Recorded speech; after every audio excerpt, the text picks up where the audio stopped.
আসসালামু আলাইকুম। সবাইকে ধন্যবাদ এবং শুভেচ্ছা জানিয়ে শুরু করছি আজকের এপিসোড।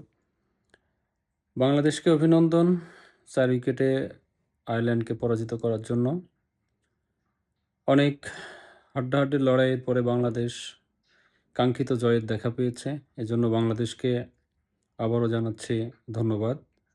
বাংলাদেশের মানুষের আকাঙ্ক্ষা বা বাংলাদেশের যারা সমর্থক তাদের প্রত্যেকেরই একটি আ চাওয়া ছিল বাংলাদেশ যেন জিতে। এবং সেটারই প্রতিফলন হয়েছে। শেষ পর্যন্ত বাংলাদেশ ৪ উইকেটে ম্যাচটি জিতে নিয়েছে। ১ম এ যেভাবে খেলা চলছিল একসময় মনে হচ্ছিল যে বাংলাদেশ খুব দ্রুতই জিতে নিবে ম্যাচ। কিন্তু মাঝখানে লিটনের আউটের পরে খেলাটা অন্যভাবে মোড় নেয়। এটা খেলার একটা পার্ট। কিন্তু লিটন এবং সাইফের আউটের পরে দ্রুতই কয়েকটি উইকেট পড়ে যাওয়ার জন্য বাংলাদেশের জয়টাকে খুব দূর মনে হচ্ছিল একসময়। যাই হোক শেষ পর্যন্ত সাইফুদ্দিনের ক্যামিও ইনিংসের কারণে বাংলাদেশ খুব সুন্দরভাবে তার জয়টা তুলে নিয়েছে শেষ পর্যন্ত। ১ম এ ব্যাট করতে নেমে আয়ারল্যান্ড দুর্দান্ত শুরু করেছিল। আয়ারল্যান্ডের ২ ব্যাটার তারা তাদের ১ম যে কাজটা ১ম উইকেট তাদের হারায় ৫৭ রানে এবং ১ম তারা যেভাবে খেলছিল মানে ভয়ই জাগাইয়ে দিয়েছিল বাংলাদেশের সমর্থকদের মনে। দুর্দান্ত ব্যাটিং করতেছিল এবং দুর্দান্ত ব্যাটিংয়ের এক পর্যায়ে তারা ৬ ওভারে ৭৪ রান করেও ফেলে। ঠিক সেই সময়ে ৯ম ওভারে শেখ মাহাদি উনি একই ওভারে ২টি উইকেট পরপর তুলে নেওয়ার জন্য বাংলাদেশের এই জয়টা আমি মনে করি সহজ হয়েছে। নইলে আজকের ফলাফল অন্যরকম হতে পারত। কারণ ওই ২টা উইকেট অত্যন্ত গুরুত্বপূর্ণ ছিল।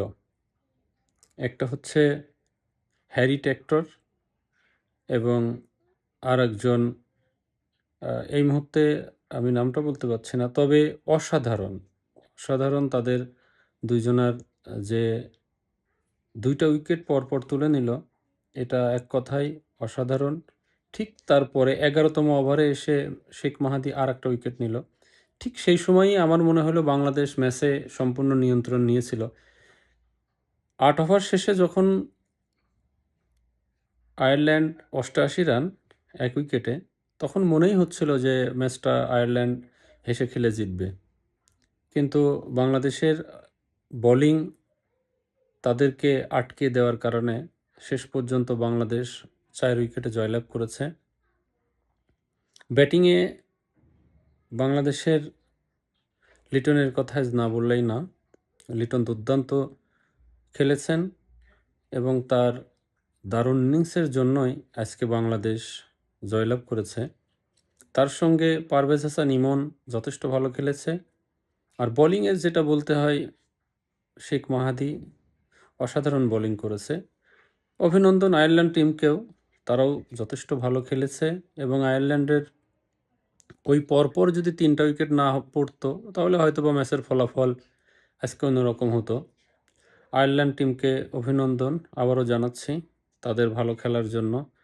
যথেষ্ট ভালো খেলেছে এবং তাদের এই ভালো খেলার পুরস্কার তারা প্রায় পেয়েও গেছিল। বাংলাদেশের মাটিতে এসে পরের মাটিতে এসে তারা যে ধরনের ফাইট ব্যাক করছে, বিশেষ করে টি-টোয়েন্টিতে সেটা অসাধারণ। প্রতিটা ম্যাচেই তাদের ১ম যে পল স্টার্লিং এবং হ্যারি টেক্টর, আসলে এরা ২ জন যদি আ ঠিকমতো কিছু সময় যদি আর কিছু সময় ২-১ ওভার খেলতো আমার মনে হয় খেলাটা অন্যরকম হতে পারত। ইভেন যখন ৭৪ রানে ১ উইকেট পড়ল, আমি আমার এক ফ্রেন্ডের সাথে গল্প করছিলাম যে ওরা যদি এখন আগামী ৪ টা ওভার কোনো উইকেট না হারিয়ে বলেও রান করে তাহলে রান হবে ১০০ এবং শেষের ১০ ওভারে যদি ৯ উইকেট থাকে তাহলে অবশ্যই রান ৯০-১০০ হতে পারে।